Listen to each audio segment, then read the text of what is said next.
when you listen to that music, there's no molecules flying through the air of a certain type, a certain chemical signature for a certain note. It's just vibration. It's just vibration. It's just energy. And how much energy? A really, really small amount traveling through the air, causing that ripple to have a huge effect on the body. But the body reacts because it's sensitized to that music.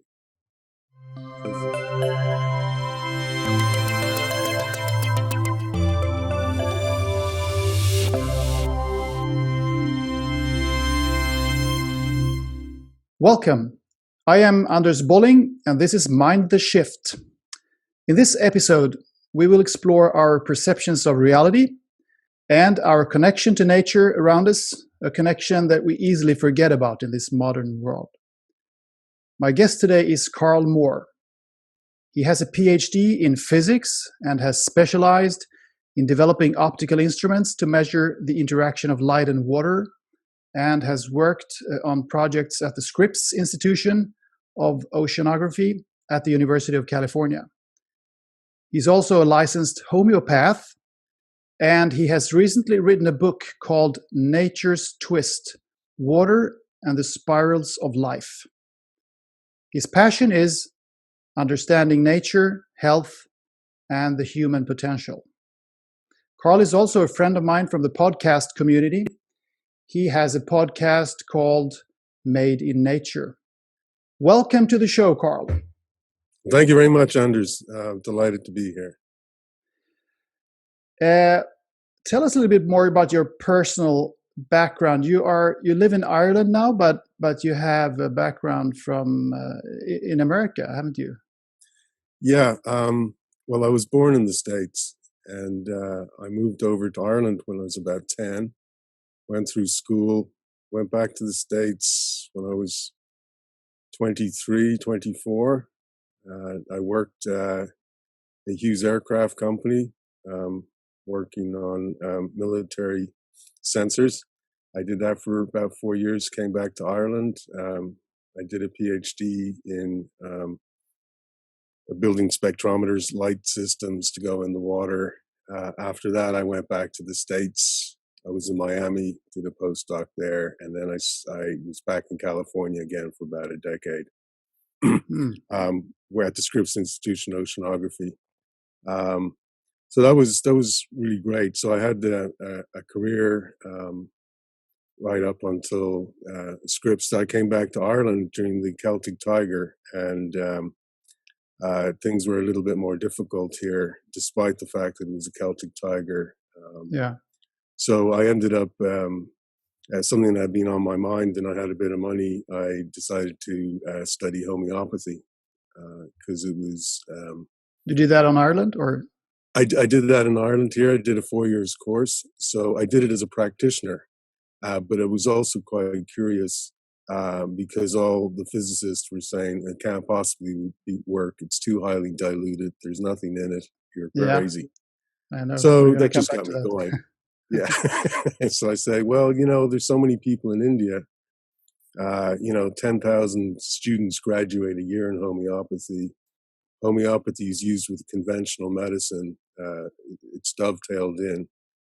Also in Germany, it's bigger than in many other countries in Europe. I don't know. Yeah. For some reason, in Germany, it's big.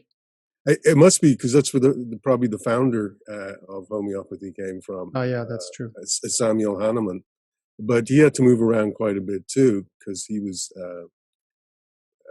he had difficulties because he was making his own medicines, which was putting the pharmaceutical guys even back then out of business. And that was one of the things that interested me in homeopathy. I know we're talking about my career, now we're going to water into homeopathy, but that's one of the things is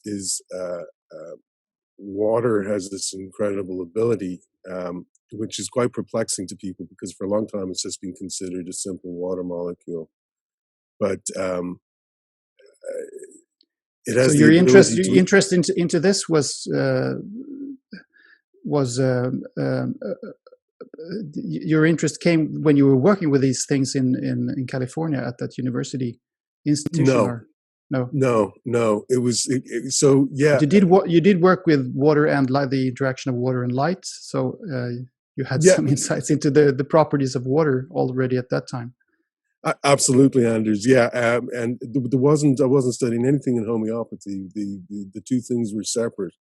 Although I had a fascination with water and light, let's say, and so I was building instruments and I was looking at computers, and that was really great. We were measuring things like the chlorophyll, the color of the ocean water to tell what was in it, to calibrate satellites and stuff. So it was different from the homeopathic side, but the homeopathy, what attracted me was the fact that there wasn't this big question mark as regards the science, but knowing that it worked. It also was very empowering because you could make medicines out of anything, so long as you had them in you had water, a little bit of alcohol, a glass vial, and a strong arm to give it impact shakes, which is critical for to potentize it. But that whole thing became quite fascinating. Excuse me. So, having been a practitioner and having seen it worked and having seen it worked in my family and stuff, I know it works. I then went to the water conference in Bulgaria once. It was an ongoing, I don't think they've had one this year, but it's a big convention called the Water Conference on Physics, Biology, and Chemistry. And there's Nobel Prize winners there, such as Luc Montagnier. But when you go there, you're not standing saying, oh, does homeopathy work? Does it? Yes, no. It's a given. Of course it works. These people are doing some amazing scientists. So you get this league of scientists who are dealing with energy and dealing with all these other levels in which water works within the body and how it's connected to nature. That was a real surprise. So who is it that does not understand or does not want to believe this is quite interesting. And it usually seems to be people with a little bit of information. And they believe everything is matter, everything is molecules, substance. And this is okay, but we've come a long way in science. And this also blends back into the theme of my podcast, is that we're all connected. We're not separate. So we have this connection. Both your book and your podcast have nature in their names. So that's telling. I mean, you mean that there is a profound physical and energetic connection between human beings and nature, I understand. So, and the belief that we are separated is deeply false in your eyes. Yeah, yeah. And where does that come from? When did it come? But the idea, because I used to think for a while, yeah, there's too many people. We're a cancer. Look at what we're doing to the environment, et cetera, et cetera. But then you read that there's enough food and resources on the planet to, hold 10 times, maybe 100 times more people. It's not the problem that the earth doesn't produce enough. There's something else. And so where does that thinking come from? I mean, if you look at it,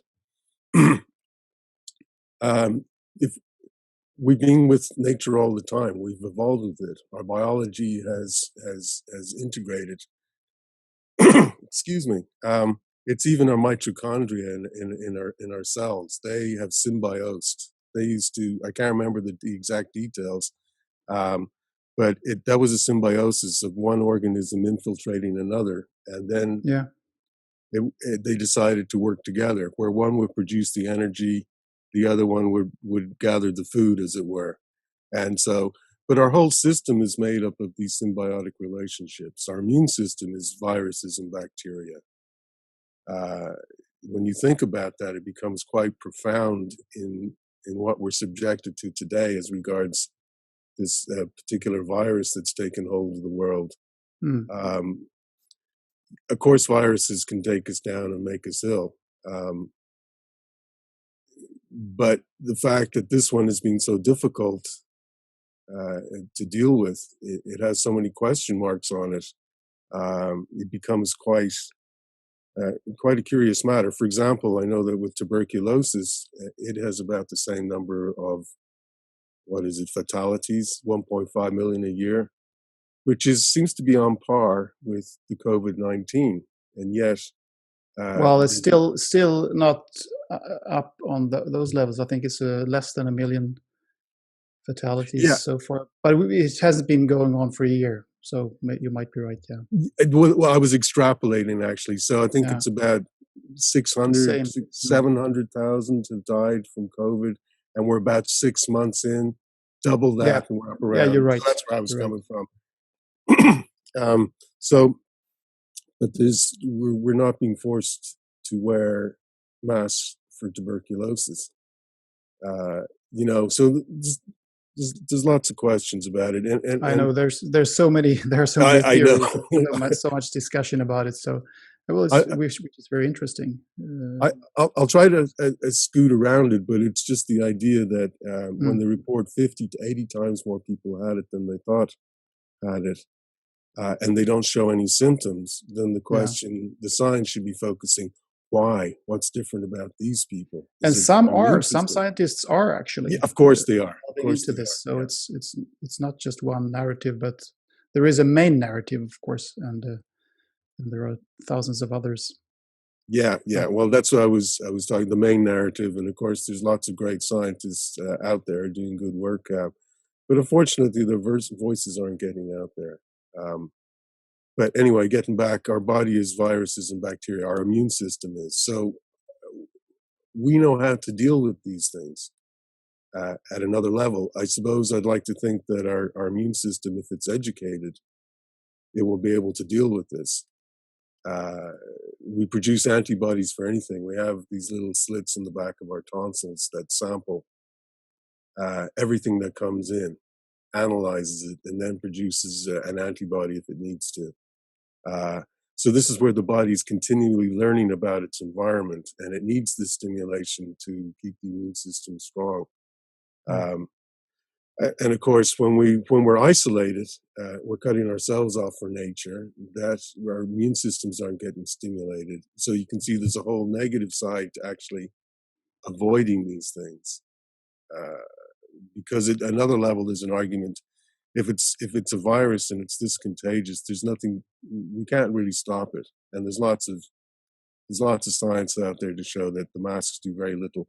Yeah, it's reasonable that they stop a sneeze coming out, the big mm, droplets, but it's the viruses are smaller than a wavelength of light, mm. and they're going to travel right I through. know, I know, yeah, But yeah. And I don't want to get but into that. no, but it's also logical to see that if you wear a mask for hours on end, you will probably not get as much oxygen as you need, because I mean you keep inhaling your own carbon dioxide all the time, which it can't be really that good.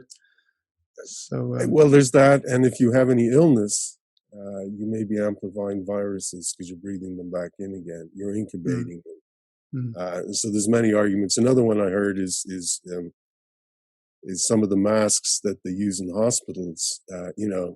Surgery. Well, that's a highly sterile environment to begin with, and the doctors wear these masks that seal around the face. I think like the N95 mask. It's got a very good pore size.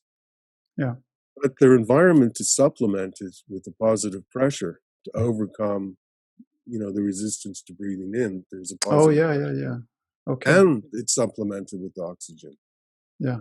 So, which mask is appropriate for people to use? And it seems that doctors are not qualified for this. It's because you need a special PPE certification.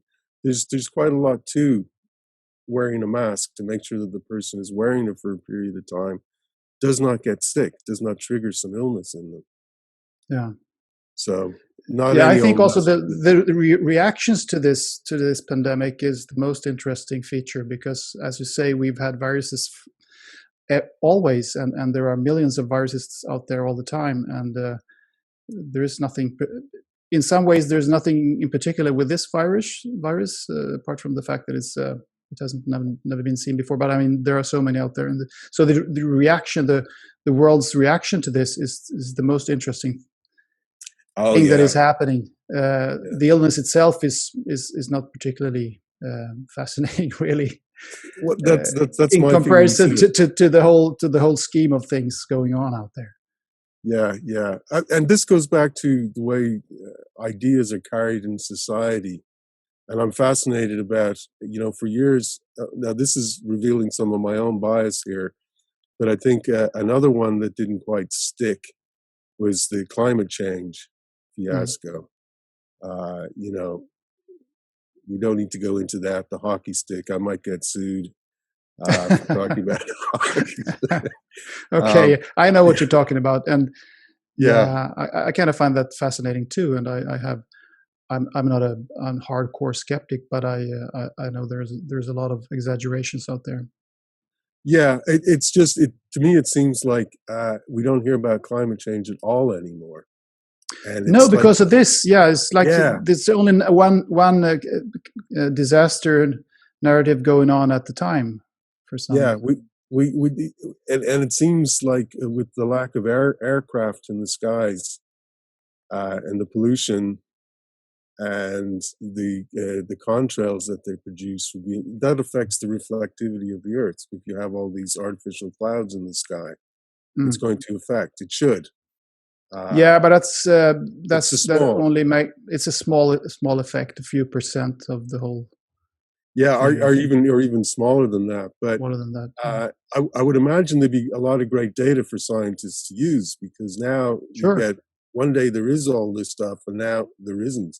And natural experiments going yeah, on. I would expect some great data to say, hey, look, it's the climate change problems reversing now that we're not doing this, that, or the other. But you don't hear a thing. And No. so sometimes I think that, well, the climate change thing didn't really stick to kind of change society, but the COVID one has been hijacked. I'm not saying there isn't anything out there, there isn't anything real, or there might be multiple types or anything like that. But I know, my gut feeling is that the information is being used in a way. Well, like Mm, for example, in our country here, they decided to, because there's this pandemic and people are out of work and they're getting payments. There's lots of unknowns. The hospitals were being filled up. A lot of worry and concern. So what our government did is they decided, as a best solution, or one of the solutions, was to put in bicycle lanes. mm, mm, So they would never have got bicycle lanes in had there not been an emergency mm. uh, kind of orders being allowed to be issued.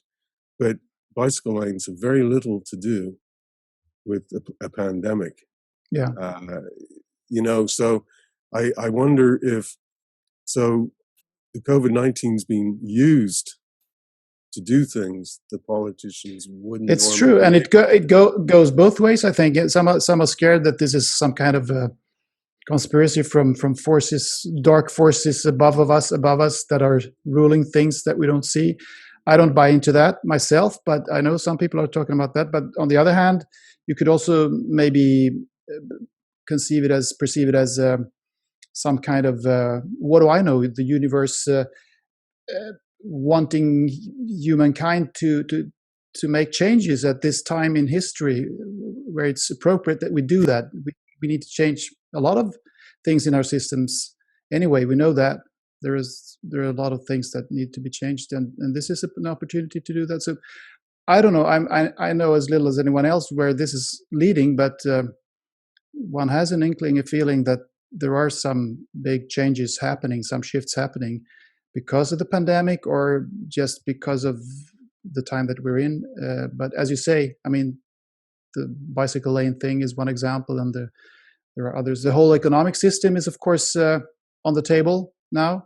What are we going to do with all this increase in unemployment and GDP plummeting in almost every country?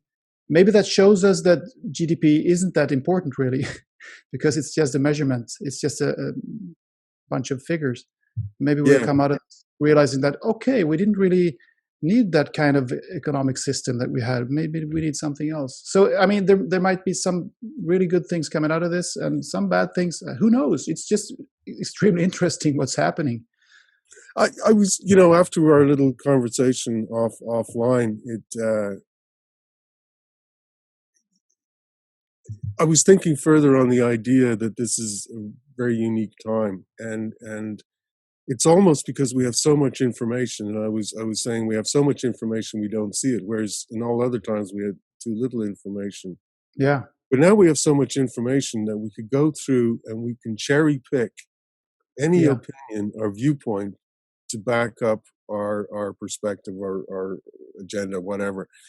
And there's a danger in seeing all the bad, and then you get very negative.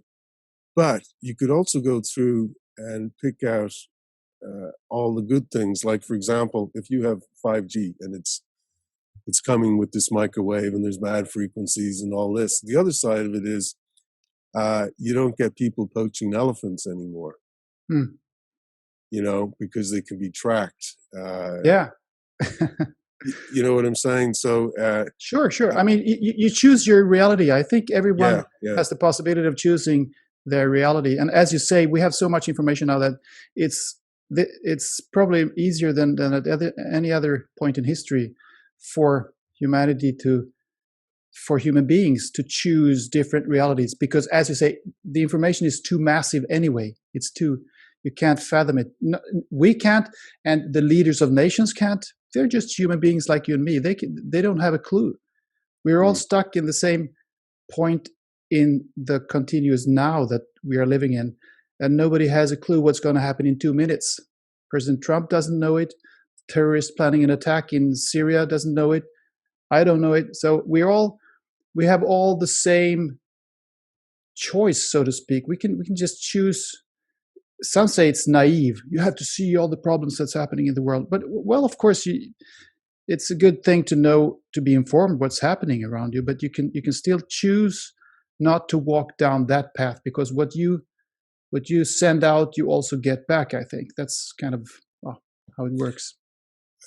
Absolutely. And as you were saying that there's so much information that it's hard to navigate and know what's real. And I was thinking there that these times with what's going on may be forcing us to navigate such realms of information by the heart and not through the intellect. Because the intellect are arguments, and they're all valid arguments, and they're all can argue each way and they can cancel each other. But at the end of the day, what we are is we make our ultimate judgments through our heart. I think the important ones. And so, well, this is where we get to our true natures, is when we open that access to heart. So maybe all this is, instead of getting lost in the details, to see it as a time of transformation, and that it's pushing us to make ourselves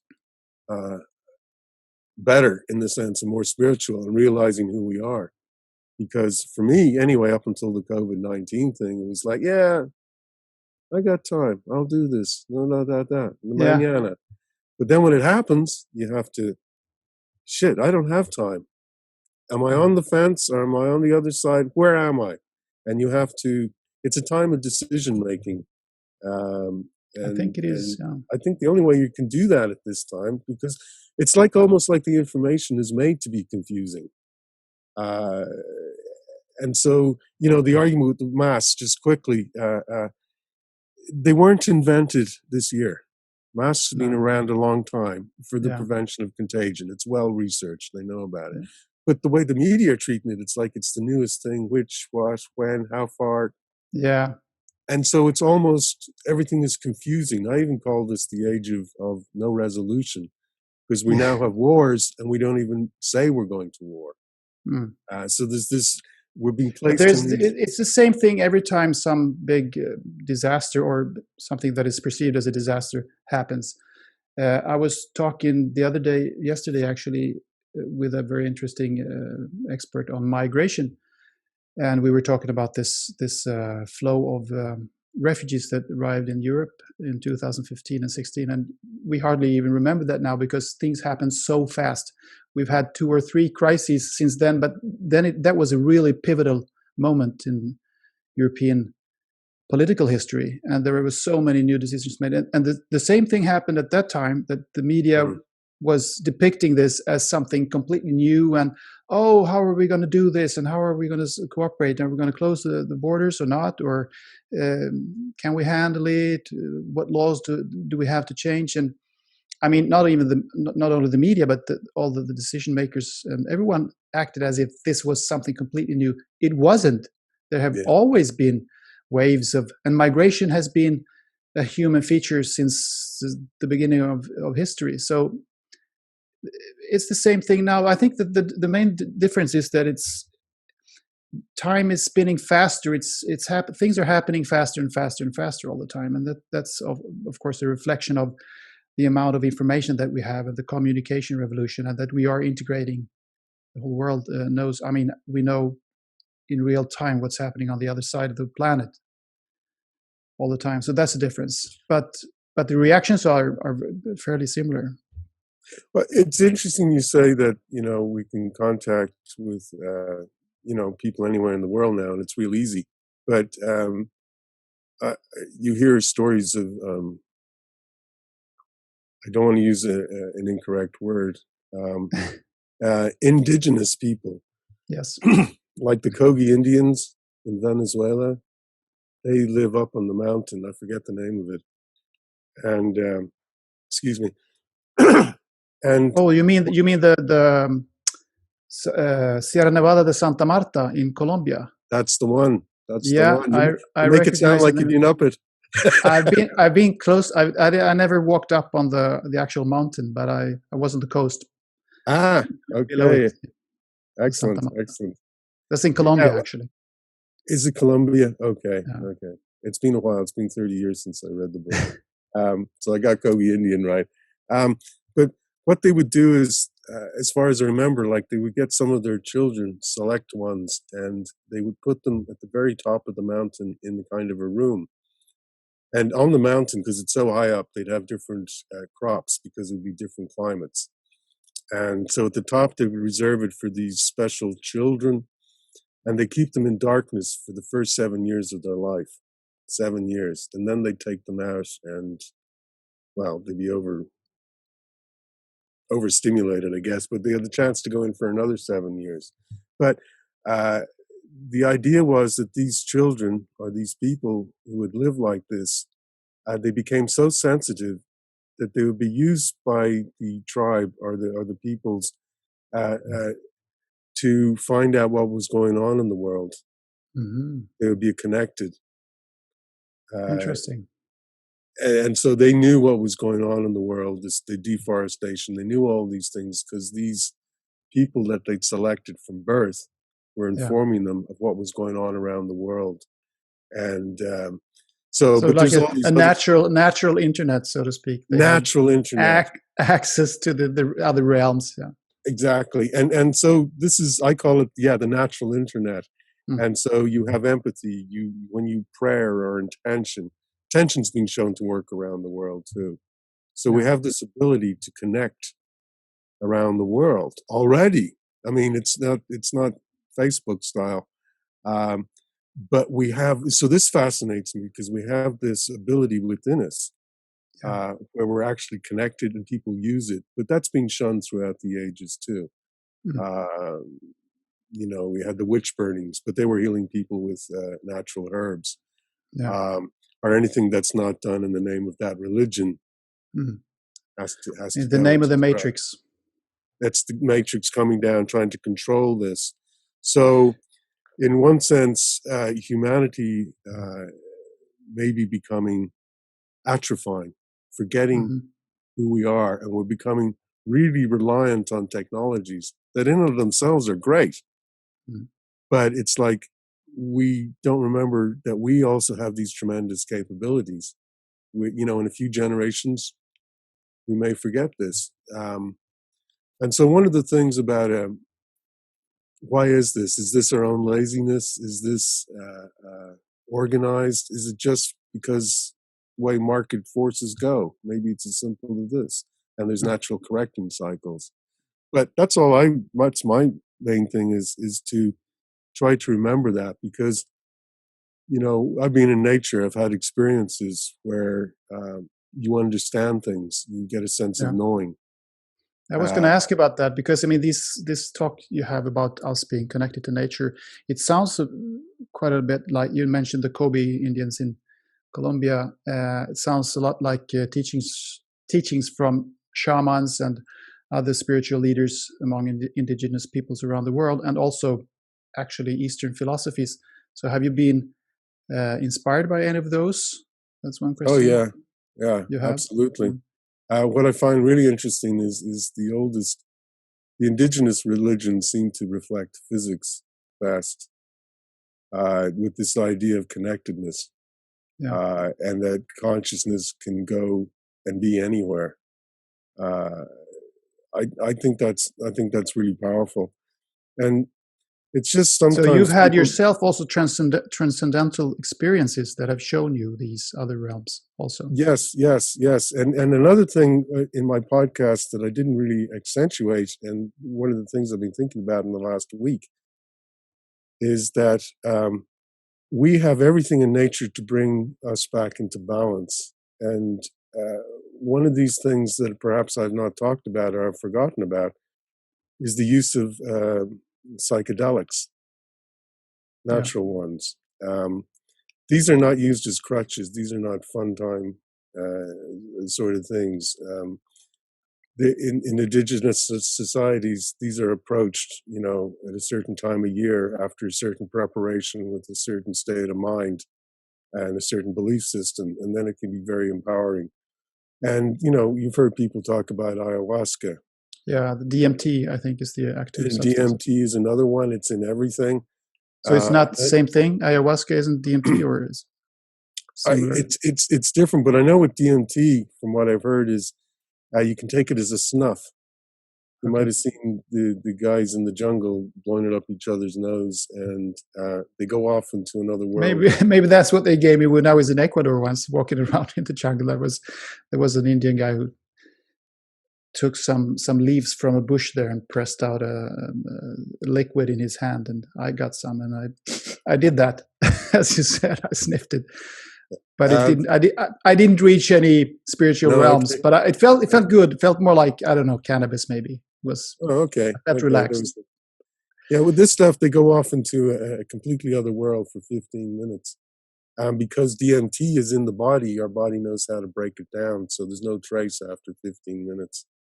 So people talk about the same experiences, these little machine elf men or something that come around, and the commonality of experiences in by taking ayahuasca or even mezcal, or each one has a different um, character to it almost.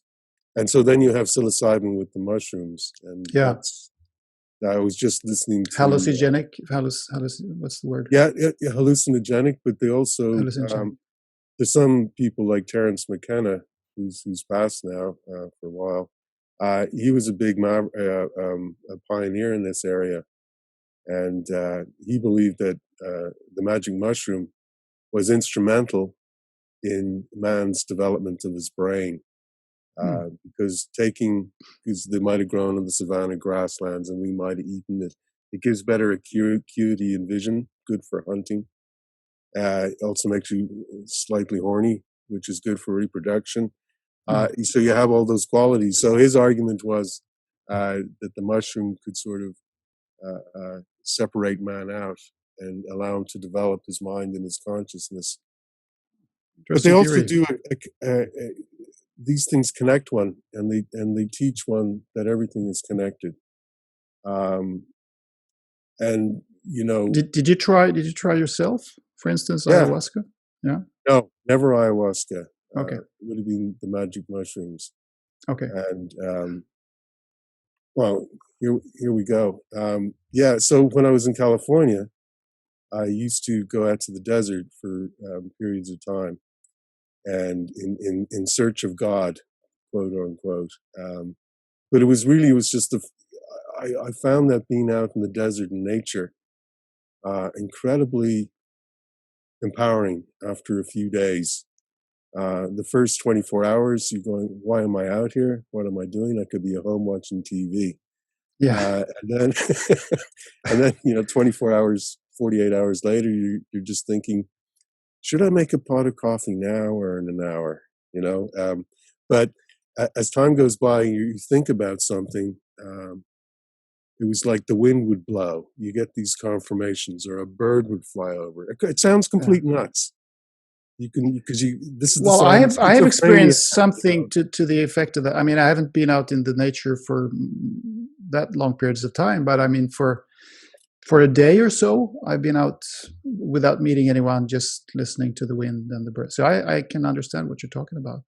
Yeah, yeah, and what is this? And from an early age,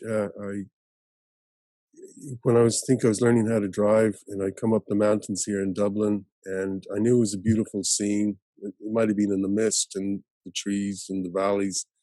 I was going, this is beautiful. Now let's go home. And I go, but if it's so beautiful, Karl, why don't you stay? Yeah, I found it difficult to stay.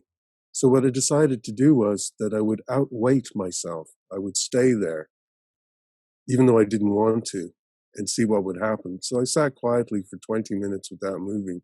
And when I did that, I noticed animals would come out of the forest, and all sorts of other things would happen because I had made the intention that I was going to wait.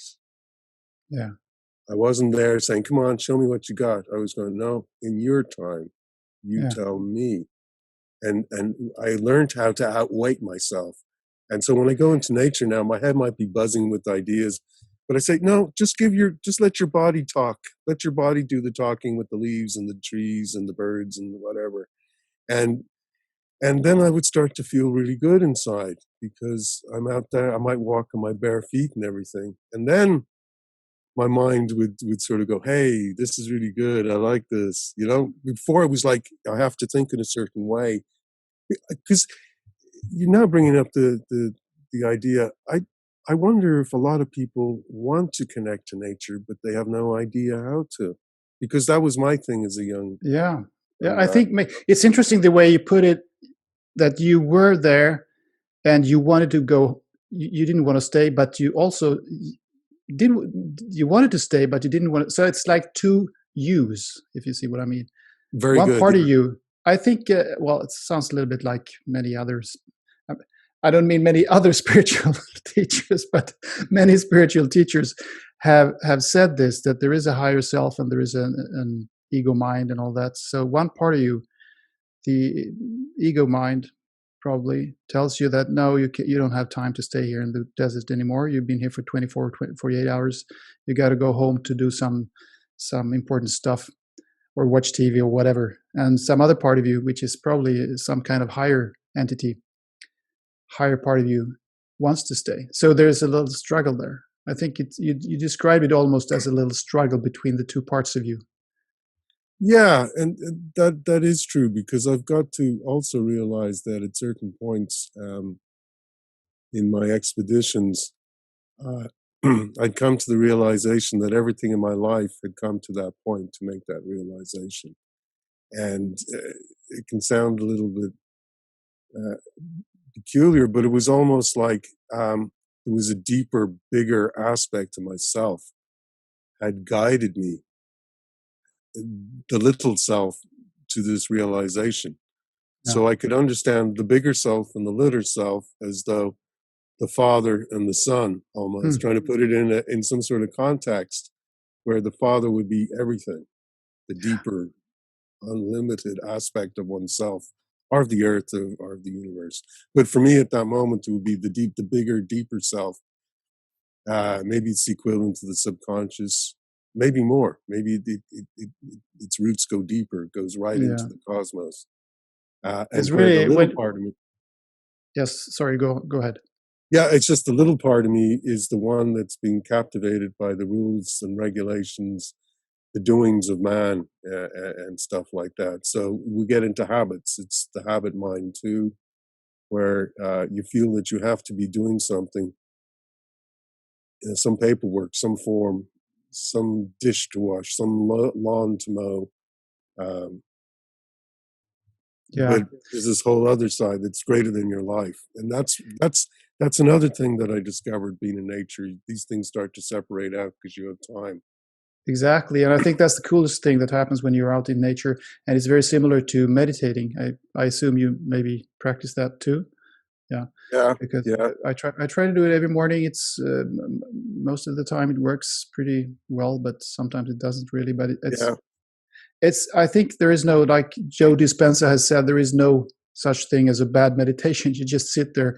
Some days it's better, some days it's worse. But anyway, it's about the same experience as when you're in nature for many hours, because time kind of disappears in a way. Well, of course, you can see the sun rising and going down, and dark and light and all that. But time, as you experience it in the modern life, when you sit there and pay your bills and watch TV and watch your clock all the time, it isn't there really. It's you just and all these everyday life things that you think are so important when you're in the middle of them, they just seem so not important. They just you get such good perspective on it, on the whole thing, and that's healing. And that's why I think we should do this once in a while, like you are doing. Go out into nature, or meditating, or both. And of yeah, course, we can't all be eremites. We can't all be monks. I mean, like living our lives in the desert for years on end. Well, we can, but maybe that's not the point of being here. But if we do that once in a while, we will live our ordinary life in a much, I think, calmer and wiser and more, I think, more astute way, actually. yeah. Well, that's the whole thing. And it goes like into my book as well. Is that I talk about there's one fundamental thing in the universe, and that is everything spins. Yeah. And when things spin, you can start to explain things much better throughout the universe, different phenomena. That's my take on it. I don't want to go into that really right now, but there's certain flow patterns, like if you have a vortex, it spirals into a point. And it's the idea of going right towards the center, this deeper point. But there's another form. It's called a toroid, which is made of two spirals, or it can be. So you have a spiral that spirals into a point, it reaches a point, and then it expands outwards, and it goes around like this, and then Okay. it gets sucked into the top again, spirals to a point, and then it expands Hmm. outwards. It would be better if I had a blackboard, but it's that Yeah. idea. And this Yeah. point is referred to, lots of people refer to it as different things. I think in the Eastern culture, it's referred to as the Mahabindo point. I might be taking on a slightly philosophical side to that as well. It's also a point from which everything comes. It's almost like a black hole. Some people postulate, like Nassim Haramein, Hmm. that I think Yeah. you mentioned Yeah. once. I know about him. Yeah. Yeah, Fascinating guy. yes, he's postulated that at the center of every fundamental particle is a black hole. Mm. And what is a black hole? A black hole is a place where time stops. So there is no time. Yeah. So there is no space. So in So at the every black core of hole, existence, there is no time and no space, you might say. there is no. So it's this deeper level. So the fact that you have a black hole here and a black hole here, once you're in a black hole, it's all. There is no space. There is no time. It's the same. Mm. It's the same. It's the same thing. So I Cool. see that when I meditate, I imagine we also have an energy field around us too, like a toroid, and our heart is at the center of it. So when I meditate, I think of this spiral Yeah. going to the heart. The heart, the center. The center connects to the universal field, and I tap into that. And as soon as I tap into it, I must express the new thing out again into this world, and I interact. But I'm continually referencing back to the heart. So there's this Yeah. continuous cycle. It's And a so, feedback loop. I think Nassim Haramein talks about the feedback loop. So it's, exactly, in a exactly. sense, what we are experiencing all the time, we give back to the universe as feedback. So the universe, which is the whole of everything, Yeah, learns about all these experiences and can make use of that next time. So it's a constant exactly. out and inflow feedback loop. Exactly. And some people have described Vladimir Ginsburg, he's described mathematically particles having certain, let's say, rotational speeds of energy. And when they exceed some, they exist in this world. And when they go below a certain threshold, uh, they don't. So there's this in and out of this deeper level of reality. And we have Yeah, this in quantum physics with quantum fluctuations. So you have this huge, it's called a vacuum field. Vacuum, nothing. It's a field, but it's full of energy. mm. And at the surface, if you can imagine a surface, because you're not talking 3 dimensions per se, but it would be like the ocean rippling, you know. So it's like all this potential energy wants to come out and manifest. It wants to do something. Yeah, And that's where we come in, I think, where consciousness comes in. I'm not saying we're the only ones either, but we have this ability to take this potential energy and co-create. We're yeah, creating with this energy. yeah, And I have to continually remind myself that we have this resource, that our bodies are embedded in this matrix, this mm. connection, every Mm. aspect of us. Mm. And when we connect to That's that, the good. That's the good matrix that you're talking about, not the bad matrix. this is the good matrix. Yeah. Yeah, Yeah, of the natural matrix. And so yeah, we have this resource to connect. And when we do that, we have access to so many things, not just extra dimensional levels. And that doesn't mean going off into some other fifth dimension. Another dimensional level could be just love. You don't see it, you don't feel it. It's right in another dimension, to say your mm. car is. An out of body experience. I thought I realize I may have them periodically. Okay, It's like okay. you come out and you look at yourself, I mean, I was in a car accident and I kind of came out Oh, back again. But I've been in stressful situations and that's happened too. I think what I'm trying to say is that what we think is supernatural is really natural, and what we yeah. think is rare and People have exceptional. these deja vu. I think almost everyone has had Yeah, these deja vu deja yeah, vu experiences, which are really spooky if you, but until you think of them as something like you are describing now. yeah, It's yeah, natural. You tap into some kind of different dimension for just briefly, yeah, and yeah, it's completely natural. yeah. And I was sort of thinking that when I was in the desert too, I would sometimes I would get up and I would spontaneously kind of, no one's around, no one's looking at you. Of course, I didn't know I was going to be on a podcast today, but um, now it all comes out. But I was moving my hands, and I was almost like feeling energy. Oh, And I'm going, this is Tai Chi. I'm yeah, doing yeah, some yeah. rudimentary Tai Chi. There's a basis On for this yourself, stuff. yeah.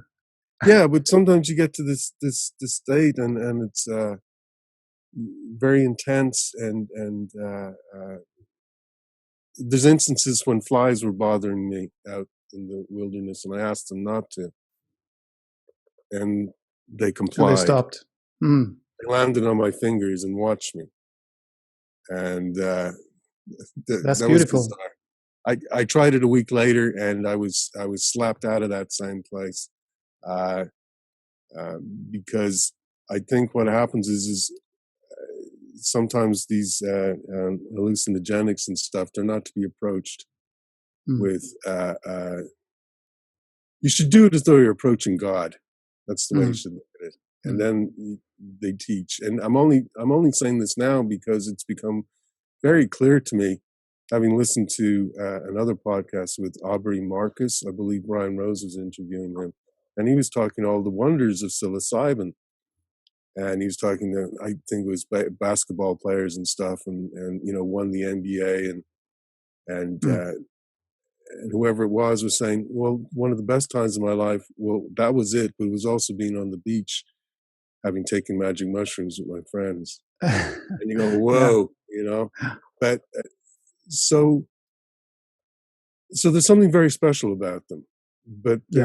Mm. and they will not allow themselves these things to be used as, if you use them too much, it doesn't work. They go away. Mm. They have a way of disappearing from your life if they're not treated properly too, I think. Yeah, Uh, it's like not many this things. normal Yeah. Mm. relationship, which shows their connectedness, that they're, because I kind of made a full circle back there onto this, but it's the connection of nature, and that indigenous people who would take these things would talk to them as entities, not just a substance or a chemical, Okay. Mm. but as having a character or spirit, and with that, a message. Yeah. So it becomes more powerful rather than just a chemical entity that you find in the wilderness that gives you this heightened Yes. sense of awareness. There's something much deeper going on. Yeah. Fascinating. Talking about messages and substances, that leads us perhaps over to this subject that we were talking a little bit about in the beginning here, or you started talking about it, and I was intending to ask you more about it. And it's your fascination with the healing powers of water, and that's of course central in your work, as far as I understand, uh, and how underestimated this power is. Most people know, of course, that water is essential for life, but the knowledge of what water can do stops about there. But you have learned and realized that this substance is what you describe as almost magical in its properties. So, can you explain to us a little bit more about the magical properties of water? Yeah, I can do that in one sentence. No, I can't. That's a big one. I will do. Two um, sentences. yeah, two sentences. Um, well, I think one of the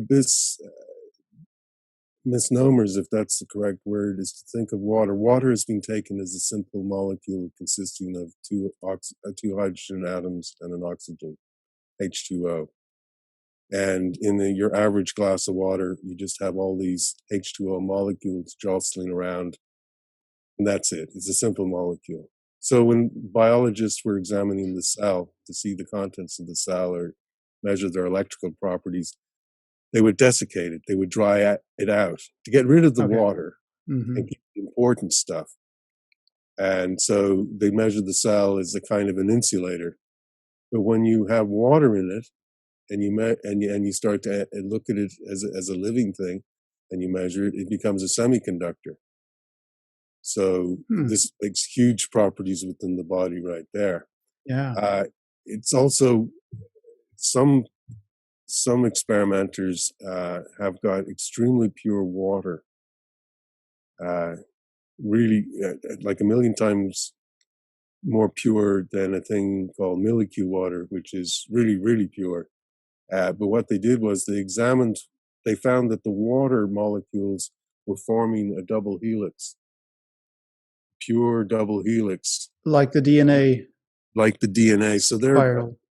they were postulating that it's the shape of the water is where DNA gets its shape. Hmm. Of course, you can't have the DNA shape without water. And so that's the argument, That because goes back to your theory of everything spiraling also in the everything's universe. spinning. And you can also get DNA that forms in a toroid, like as a hoop as well, which is interesting and has other properties.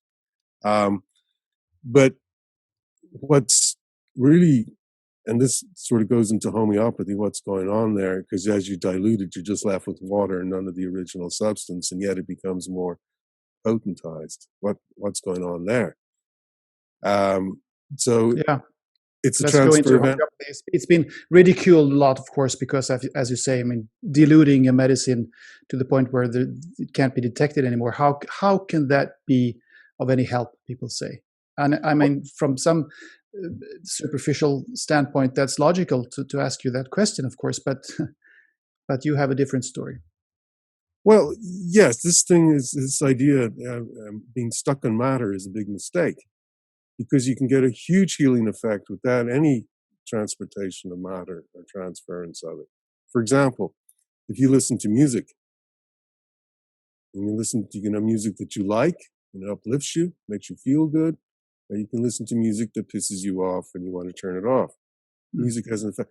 When you listen to that music, there's no molecules flying through the air of a certain type, a certain chemical signature for a certain note.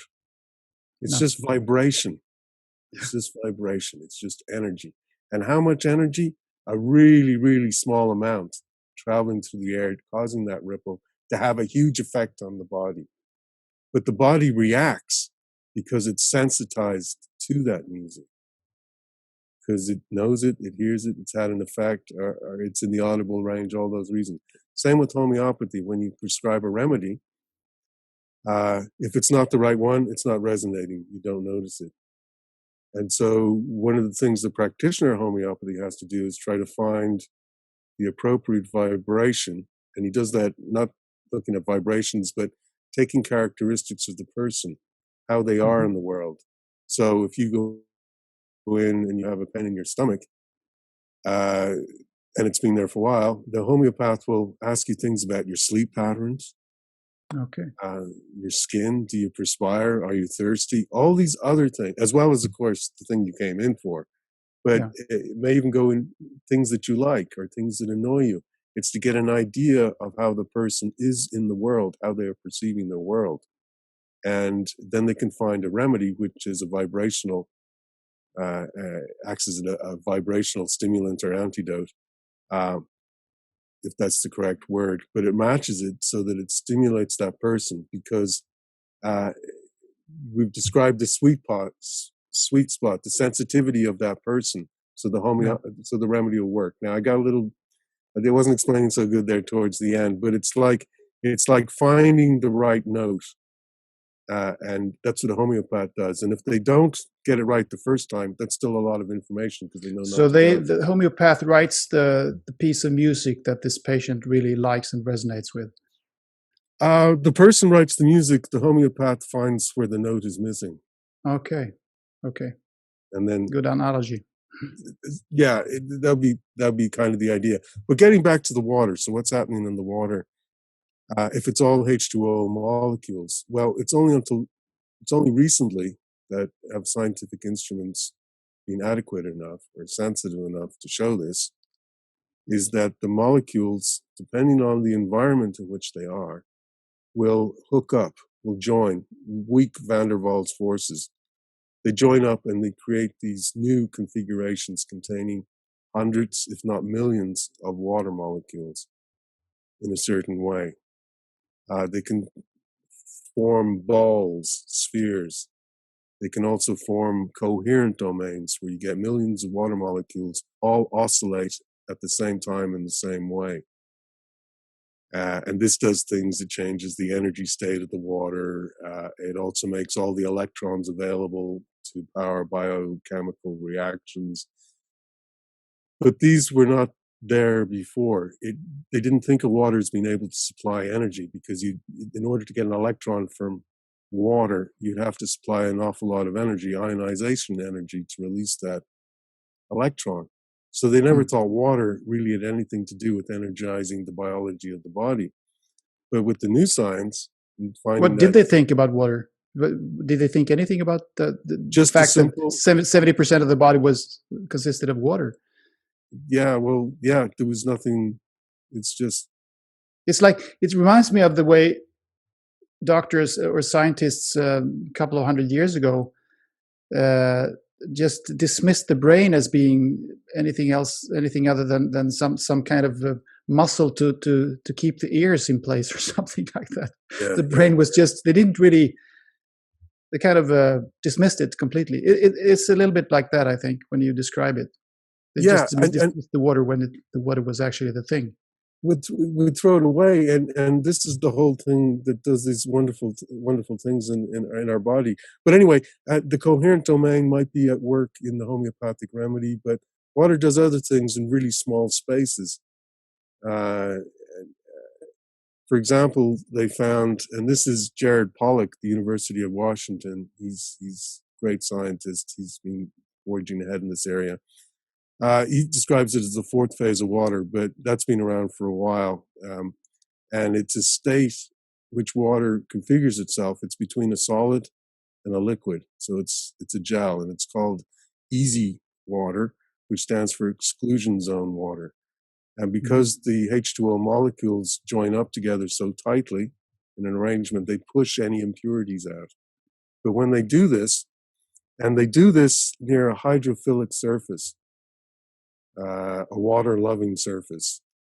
I guess it supplies electrons or takes them away. I always get mixed up. But it's the idea that in the presence, in water, when you put a surface like that in the water, and they put little microbeads in the water so you can see what's going on.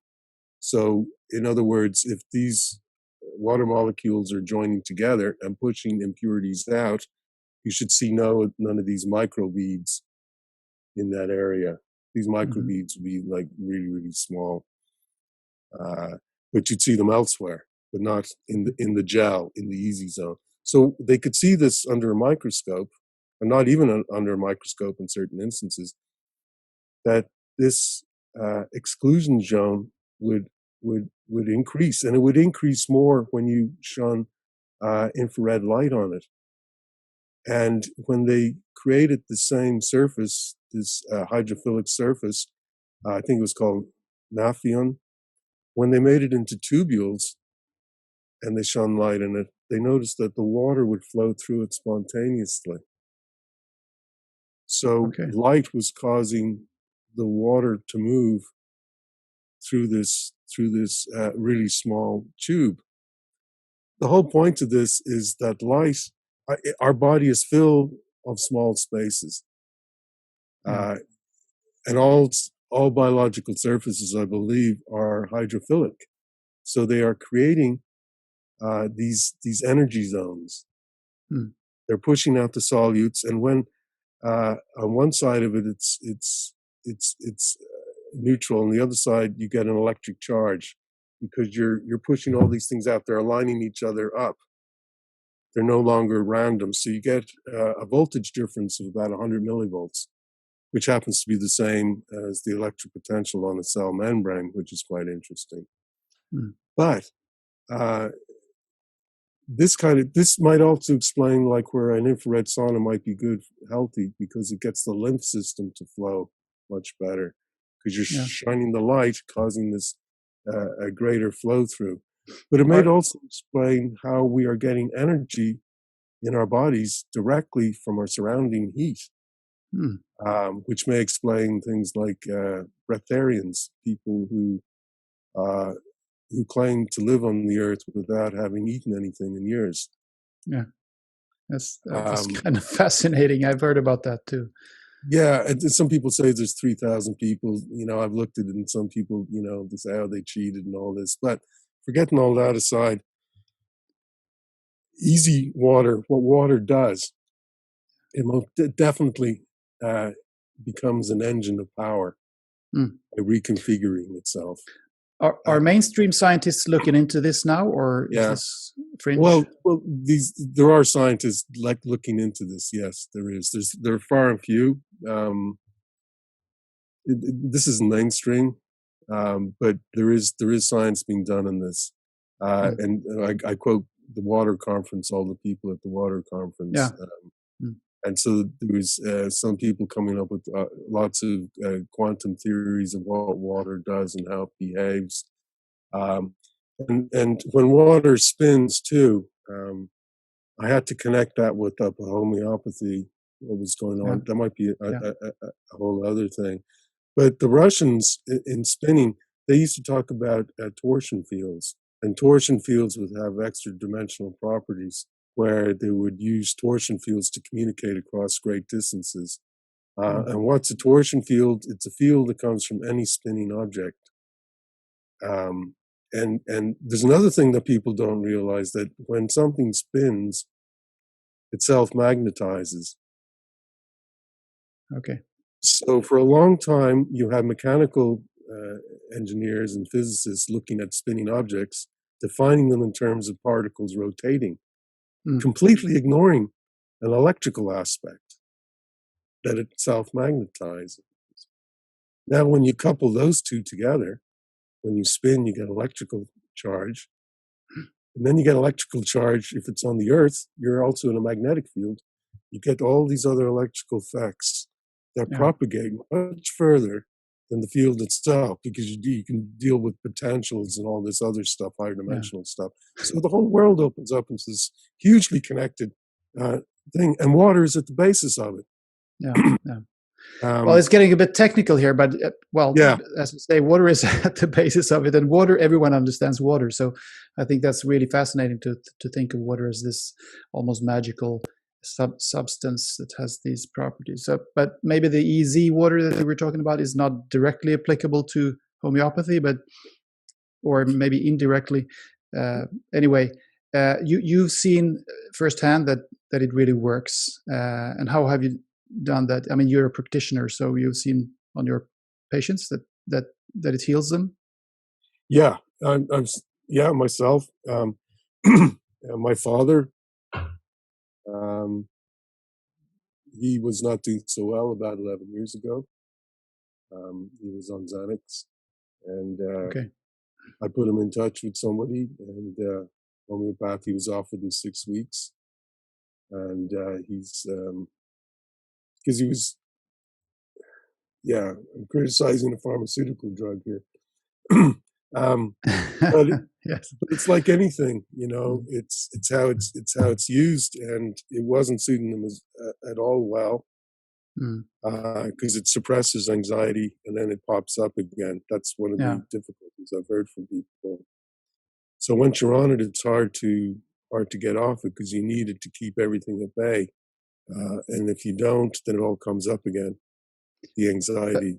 So but maybe the main problem was that he was taking this pharmaceutical drug, and maybe, I mean, but you say that you replaced that with some homeopathic treatment. yeah, yeah, yeah. And he's been doing it for 11 years. He still takes his remedy, and he shakes Mm. the bottle, and it's just ever so little every day, and he's completely at peace with himself now. Okay, He's sounds nice. 88, Okay. and he reads Eric Tolle now, and Mm. if I'm pronouncing his name right, Eckhart Tolle, yeah, Power of yeah, Now. yeah. So my father was a professor of engineering, all very technical, and Mm. now he's got to this very spiritual aspect to things. It's never too late. Yeah, never too late, and he embraces things, and you know, when you have anxiety, you tend to abandon yourself. Now he's accepting.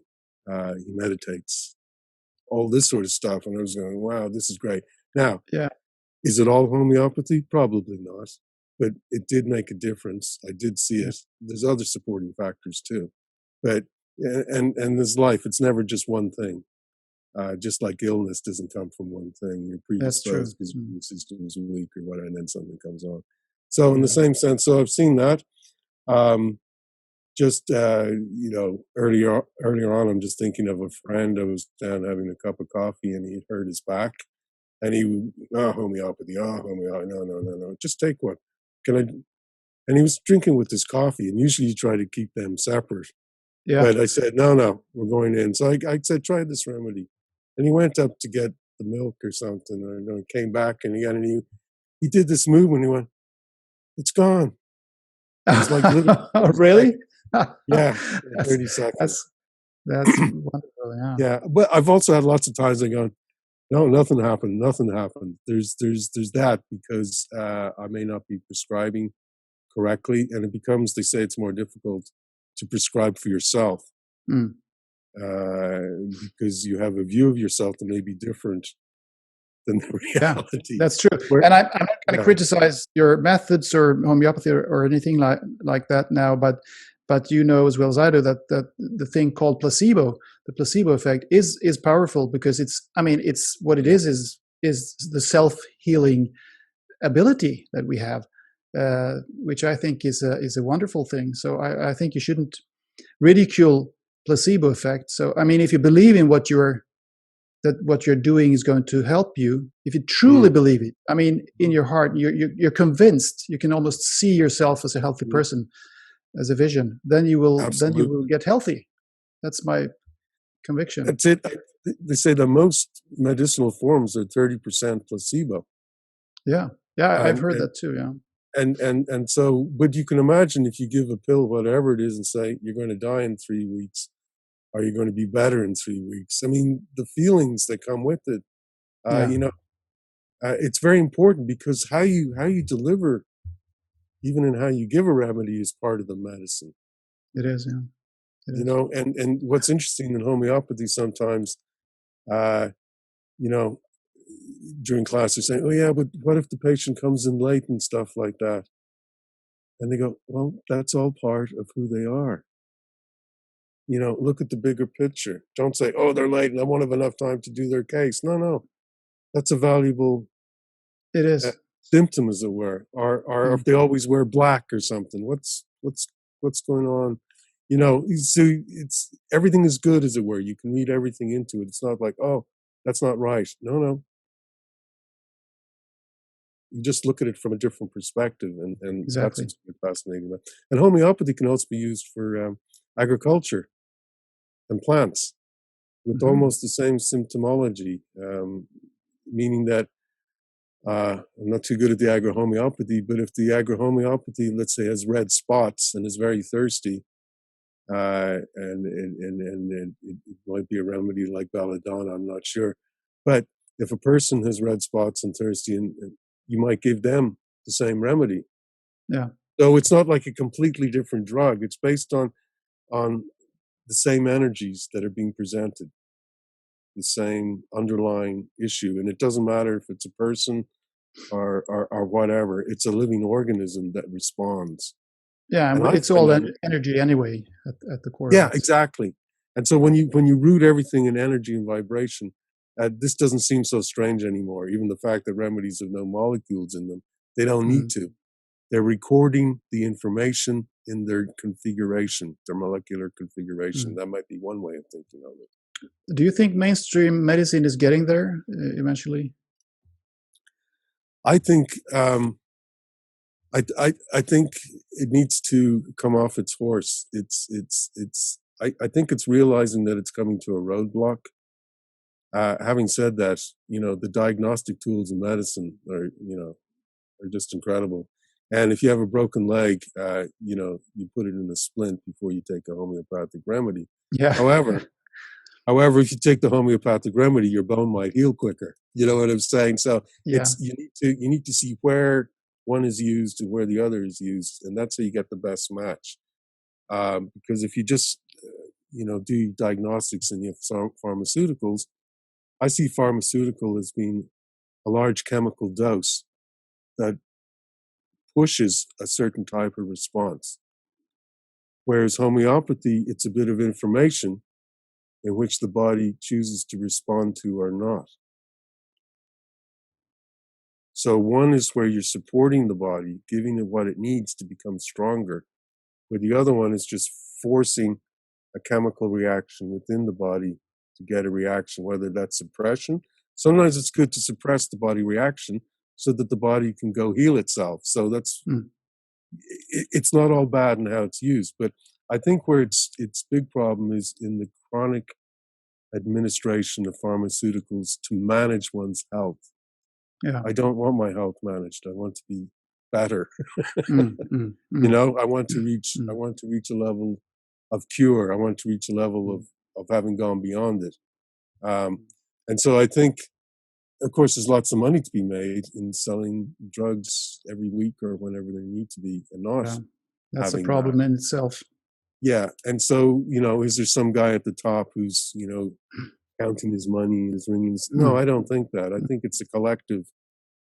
mm. It's just the way things are, and it's also Yeah. part of us as a society is to rein that in. Mm, mm. Fits in the It's walls. It's been like that for a long time, so difficult to think in a different way. Yeah, yeah, But at least the English word for this thing is better than the Swedish, because you say healthcare, which is good because it's about caring about your health. But in Swedish, it's actually sick care. sick care. So That's probably more yeah, appropriate. yeah, because that's what mainstream medicine mostly is doing. It's caring, seeing to it that you're sick all the time, so you can buy these drugs. I'm a bit cynical about it, but yeah.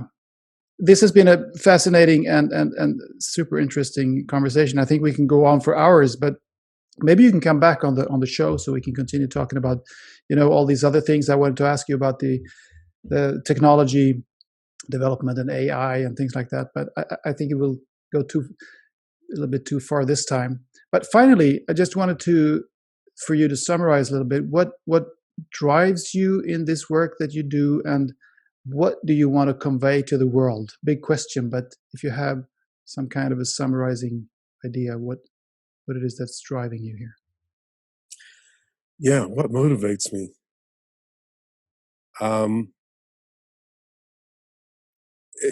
I want people to know this, and that might not be for the most altruistic reason, to be honest, but maybe because I see it as if humans are aware of who they are and their relationship to nature, then they will treat it better, and they will make their lives better, but it'll also make my life better. Okay, so I take a selfish viewpoint on it. But that ties in. I think sometimes you have to be really selfish to be able to give fully. In the sense that you're not doing it for anybody else's opinion. You're not doing it for anything extraneous. You're doing it because of what you really feel inside. I don't know if selfish is the right word, but it's coming from sense of purpose. Yeah. And so I don't mind if it's called selfish, because it gets me off that high horse of trying to be a do-gooder, and change the world for better. No, I just want leave nature alone, understand it. Everything will come. Once people center themselves, they will know what to do. I really believe that people, once they connect, they know what is right, what is wrong. It's in them, yeah. And it doesn't have to be. And what's right and wrong for you can be different from right and wrong from another person. But for you, you know what your right and wrong is, and that's what you must go for. That's what you must do. So that's my motivation. And then there was a second part to that question. Well, what do you want to convey to the world? It's about, I guess it's the same thing. Yeah. That we can know the truth, and things are simpler than they appear to be. Use Occam's razor. Usually things are not that complicated. They shouldn't be. Yeah, that's a philosophical term, Occam's razor. Yeah, so to never complicate things more than is necessary, or something like that. Yeah, it's something like the shortest path is a straight line, or something like that.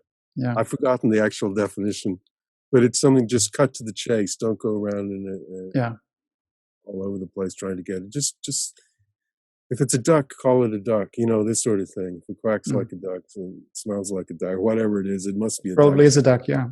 It probably is a duck. So stop beating around. And I think we have all that capacity.